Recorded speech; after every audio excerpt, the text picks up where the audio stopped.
60 g de farine, 70 g de sucre. On aura besoin de 2 œufs, donc on va récupérer 2 jaunes d'œufs et 2 blancs d'œufs. Ensuite 10 g de maïzena, une pincée de sel, 2 cuillères à soupe d'huile et 2 cuillères à soupe de cacao en poudre. Alors pour le côté croquant, il va nous falloir 200 g de chocolat noir. Allez, je commence par séparer les blancs des jaunes. Alors, dans ce petit saladier, je vais mettre les blancs d'œufs. Et dans l'autre, je mets donc mes jaunes d'œufs.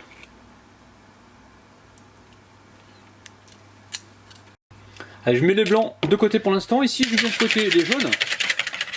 Aussitôt que c'est fait, je rajoute le sucre. Et je fouette pendant environ 30 secondes. Ensuite, on rajoute l'huile. On fouette pendant quelques secondes.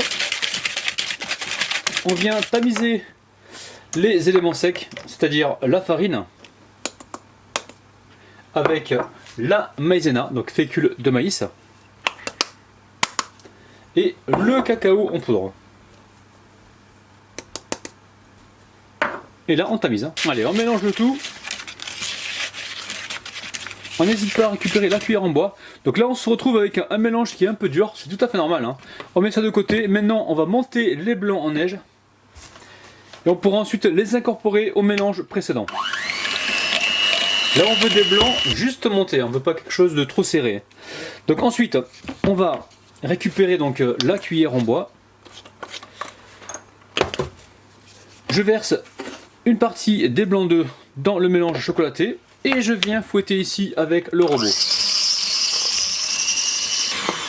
Alors dès que le mélange est détendu, on vient ici verser tout le restant des blancs d'œufs. Alors soit vous mélangez au fouet gentiment, soit vous mélangez comme ça à la cuillère en bois, donc de manière délicate. Alors ensuite les amis, on va venir graisser notre sile-pâte. Alors dites-moi dans les commentaires si vous avez des moules comme ça en silicone où vous êtes obligé de les graisser parce que sinon il y a un risque que ça accroche. Moi tous les sile-pâtes que j'ai, quelle que soit la marque, j'ai toujours des soucis. Donc je préfère graisser justement pour ne pas avoir de problème. Donc là je vous rappelle que c'est des génoises fines que l'on va réaliser. Alors on verse le tout sur le moule. Sur le moule graissé, hein, n'oubliez pas, très important. Je récupère ma spatule coudée et je viens étaler la pâte. Alors vous pensez à préchauffer votre four à environ 175 degrés ou 180 degrés, donc tout dépend des fours que vous avez. Et là on est parti pour une cuisson, ça va être rapide, entre 8 et 10 minutes, il faut vraiment surveiller les amis. Alors on va essayer de se faire un joli rectangle. Donc les amis, ça y est, ça part au four, hein. Alors très simple, quand c'est cuit, je dépose une feuille de papier cuisson par-dessus.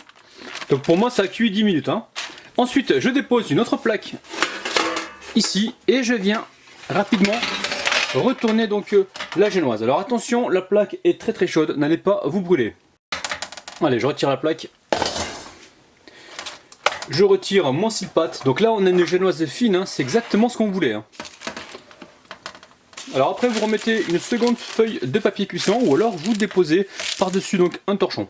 Et là on laisse complètement refroidir. Alors pour les ingrédients, il va nous falloir 750 g de mascarpone, 20 centilitres de crème liquide entière, environ une cuillère à café de vanille liquide et 180 g de sucre glace. Allez, je commence par mettre le mascarpone dans un saladier bien froid. Je l'ai placé au congélateur environ une dizaine de minutes. Là on met le mascarpone. Ensuite, la crème fraîche entière. Allez, je verse la vanille liquide. On va pouvoir tamiser le sucre glace.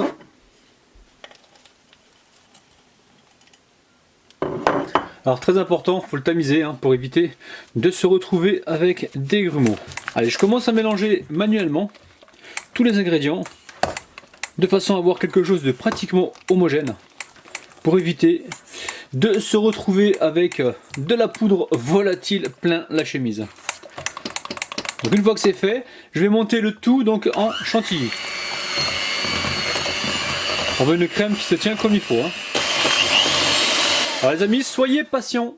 moi j'ai mis environ 8 minutes pour fouetter donc le mascarpone et la crème. C'est hyper long. Alors je fouette ça et en même temps je teste, je fais ça. Si je vois que ça tient, c'est que c'est bon. Si vous voyez que ça coule encore un petit peu, vous continuez. Il faut vraiment avoir quelque chose qui se tient vraiment comme il faut. Alors là on va faire un petit peu de découpage. Donc je vous ai dit tout à l'heure, on veut une génoise qui soit très très fine. Donc là elle est bien fine. Vous pouvez remarquer, elle est moelleuse mais pas trampolinable parce qu'il n'y a pas assez d'épaisseur pour faire du trampoline dessus. Ici je récupère un moule à charnière. Alors vous allez me demander la taille qu'il fait, je vais vous le dire tout de suite. Alors je récupère mon mètre. Et je vous dis ça donc immédiatement. Donc là on a 31 cm, on va dire 30 cm, il y a vraiment 30 cm. Sur la longueur et sur la largeur, nous avons ici 11,5 cm. Alors là, le moule il est à charnière, donc je l'ai acheté à Lidl celui-là. J'ai dû le payer environ 6 €. C'est vraiment pas cher. Donc là je récupère le moule et je vais essayer de faire deux rectangles. Donc là, j'appuie comme ceci et avec le couteau, je vais m'arranger pour me retrouver deux petits fonds. Dès qu'on a fait le marquage, je mets une feuille de papier cuisson par-dessus. Et là, je viens tout simplement retourner celle-ci donc sur le plan de travail. 1, 2, 3. Oups là. Oh. Alors là maintenant, délicatement, je vais venir retirer la feuille. Et je garde donc les doigts appuyés sur le biscuit pour ne pas qu'il se dégrade. Donc là, je retire le papier gentiment. Alors, vous allez voir qu'il y a un côté qui est un peu plus humide que l'autre. Donc ce côté-là sera à l'intérieur. Alors quand c'est fait, vous récupérez un plateau ou une grande assiette. Donc moi j'avais un petit plateau qui tourne comme ceci. Donc vous n'êtes pas obligé de prendre ça. Prenez directement une planche ou une assiette. Ici, je dépose mon moule rectangulaire à charnière. Ensuite, je vais prendre un biscuit que je mets au fond du moule. Alors le côté collant je l'ai mis dessus hein, et le côté donc sec il est en dessous. Alors là on appuie bien comme il faut. Les amis, je vais encore me répéter. Donc cette crème, laissez-la bien donc prendre. Vous la fouettez jusqu'à vraiment qu'elle soit bien ferme. Allez, là maintenant je vais verser cette crème au fond du moule. On va la faire en deux étapes. Une première étape. Ensuite, on va mettre du chocolat par-dessus et une seconde fois, on mettra de la crème. La recette, elle est franchement hyper facile, les amis. Allez, on vient lisser comme il faut avec la cuillère. Pour l'instant, je mets ceci au réfrigérateur quelques instants. Alors, j'amène mon chocolat à fondre au micro-ondes. Là, j'ai besoin qu'il soit fondu à 70%. Il doit rester des petits morceaux qui fondront donc à la fin avec le chocolat déjà fondu. Allez, c'est parti au micro-ondes. Donc, je vais le sortir toutes les 15-20 secondes pour le mélanger afin qu'il évite de brûler. Alors, le chocolat, il est fondu là à 70% voire 80%. Il y a encore des morceaux. Et là, ils vont finir de fondre avec le chocolat déjà fondu. Donc très importante cette étape pour avoir donc un chocolat craquant qui dure très longtemps. Alors là, je mélange comme il faut. Et ensuite, je verse uniquement la moitié du chocolat.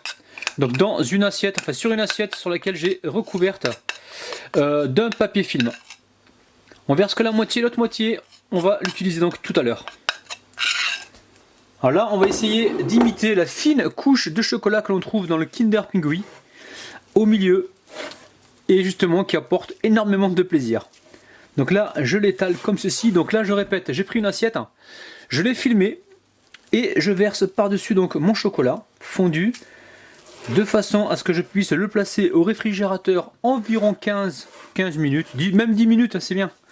Il faut vraiment que ça prenne de façon à ce qu'on puisse l'utiliser directement sur notre gâteau. Alors là c'est bizarre, hein, on remarque que le chocolat a déjà commencé à prendre. Ça c'est parce qu'on l'a fait fondre à 70%. Là il est déjà quasiment sec. Donc là je vais tout de suite le filmer. Et au lieu de le placer au réfrigérateur comme j'ai dit, je vais le placer au congélateur. Ça va accélérer donc le processus. Donc au congélateur au bout de 10 minutes, 8 minutes c'est bon, je crois qu'il sera pris. Le chocolat restant, je viens ici le filmer. Je le réserve de côté pour l'instant. Allez, direction le congélateur. Alors franchement, au bout de 3 minutes pile poil, j'ai été voir et j'ai trouvé que le chocolat était déjà pris. Alors là c'est pas mal parce que on va justement le couper à la taille donc du rectangle. Donc là, je récupère mon petit mètre et je vais voir donc la taille. On a dit 11,5 tout à l'heure. Donc on va faire ça. Ici. Et là. Allez, on va essayer de viser droit. Donc là, c'est incroyable. Avec cette technique, le chocolat, il prend rapidement. Alors là, je passe la main en dessous pour retirer le chocolat. Donc on y va délicatement, hein. C'est assez fragile, mais de toute façon, même si ça se casse, c'est pas un souci. Ça va se placer donc au milieu. Donc là, attention aux pliures. Des fois, on a du film qui vient s'incruster à l'intérieur. Donc on reste vigilant. Allez. Je dépose ça donc tout de suite à l'intérieur du gâteau.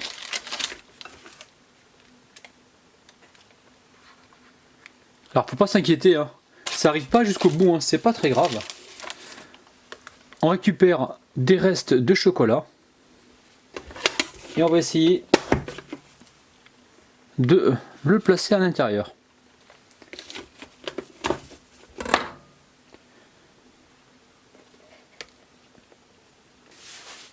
Alors surtout ne vous inquiétez pas pour ça, vous le refilmez, vous le mettez au réfrigérateur ou au congélateur et le jour où vous avez des gâteaux à décorer, vous utilisez donc ces morceaux de chocolat, vous les cassez et vous les plantez directement dans le gâteau. Et à défaut, vous pouvez toujours le faire fondre pour le réutiliser. Donc là, je vais verser le restant de ma crème. Donc je vais encore me répéter, la crème il faut qu'elle soit ferme, très important parce que le gâteau doit se tenir. Allez, on lisse donc la surface. Admirez-moi ça les amis, c'est magnifique. Ok, donc maintenant je vais déposer le gâteau, enfin le deuxième biscuit par-dessus. Donc là, le côté collant toujours en contact avec la crème. Et au micro-ondes, j'ai remis donc le reste de chocolat à fondre. Donc ce qui restait sur l'assiette. Alors là, on va être délicat, on va y aller tout doucement. Alors vous récupérez quelque chose de plat. Donc là, j'ai pris un verre. Donc je passe bien comme ceci dessus. Ensuite, je récupère mon chocolat. Donc le reste de chocolat qui restait donc sur l'assiette. Et là, je le verse donc sur le gâteau. Alors n'hésitez pas, vous, chez vous, à utiliser donc un pinceau ou une spatulette. Prenez vraiment ce que vous avez. Donc là, je récupère la maryse pour retirer un maximum de chocolat. Je récupère à nouveau ma cuillère et je viens donc l'étaler finement sur mon biscuit. Les amis, vous remarquerez, le chocolat a déjà pris. Donc maintenant, on va mettre ça au congélateur pour environ une demi-heure, pas plus, 30 minutes au congélateur. Pour réaliser le glaçage du Kinder Pingui, il va nous falloir 100 g de chocolat noir, 100 g de crème liquide entière et environ une cuillère à soupe de pâte à tartiner. Alors si vous le faites à la casserole, vous mettez d'abord la crème à chauffer et ensuite vous la versez dans votre chocolat. Donc là, je vais tout faire en micro-ondes. Je vais chauffer donc le chocolat, la crème et ensuite je mélangerai tout. Allez, je commence par le chocolat. Alors pour le glaçage, vous pouvez fondre votre chocolat entièrement, ça pose pas de problème. Donc là, je l'ai chauffé au micro-ondes. Maintenant, je m'occupe de la crème. J'y verse la pâte à tartiner. Et j'amène ça donc à bouillir au micro-ondes. Environ une minute. Alors aussitôt que ça bout les amis, on vient le verser rapidement dans le chocolat chaud. Alors soit on mélange à la cuillère. Sinon vous pouvez prendre un petit fouet ou un petit ustensile comme j'ai là. Qui est hyper pratique. Et je fais donc mon mélange. Alors on va venir déposer le moule à charnière directement sur une grille. Ensuite on va venir démouler donc ce gâteau. Alors on va essayer de voir s'il se démoule facilement. Normalement oui, mais par mesure de précaution je vais passer un petit coup de couteau. Alors je l'ouvre légèrement ici, pas tout à fait. Et je passe donc la lame de mon couteau sur le contour. On tente le coup, on va le démouler gentiment. Alors ce qu'on peut faire, c'est utiliser donc un chalumeau pour faire le contour. Mais là je pense que juste en appuyant sur le gâteau là légèrement, on va pouvoir retirer le cadre. Les amis, on y va toujours avec souplesse et délicatesse. Je vous montre le gâteau de près, les amis, et regardez-moi ça, c'est un truc de dingue. Alors, juste avant de le glacer, on va venir ici boucher les petits trous. Alors, c'est pour ça qu'il faut le laisser à peine 30 minutes, hein, pas plus. Hein. Ne le laissez pas complètement congelé, sinon vous allez être embêté après. Donc là, on va passer, boucher les trous qui apparaissent. Et je sais pas si vous avez vu, on aperçoit un petit peu le chocolat à l'intérieur. La petite gourmandise que l'on va retrouver tout à l'heure à la dégustation.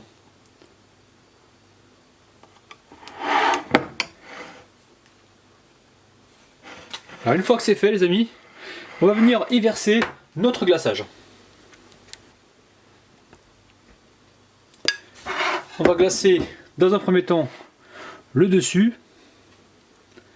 On va mettre du glaçage partout.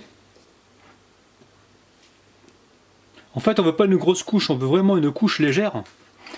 On va pouvoir descendre ici délicatement. Alors une fois que vous avez fait ça, ça repart directement au congélateur pour 30 minutes, pas plus, 30 minutes.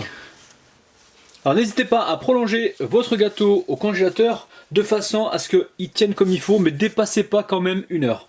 Allez, je passe aux dédicaces. Je dédicace aujourd'hui Jamaja, Waiba, Lyon Axel, Cécilia, Juliana, Diop Malika, Fifinette, Kiz et Aïda les amis. C'est parti. Oh là là.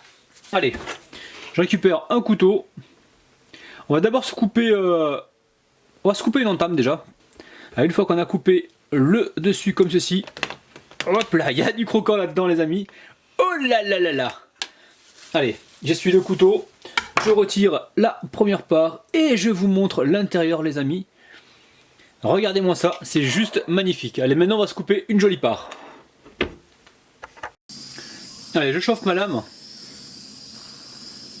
Donc l'entame, bien sûr, il y a toujours un gourmand qui va pouvoir la manger. Mais là, j'ai vraiment envie de vous montrer l'intérieur de ce gâteau. Allez, c'est parti.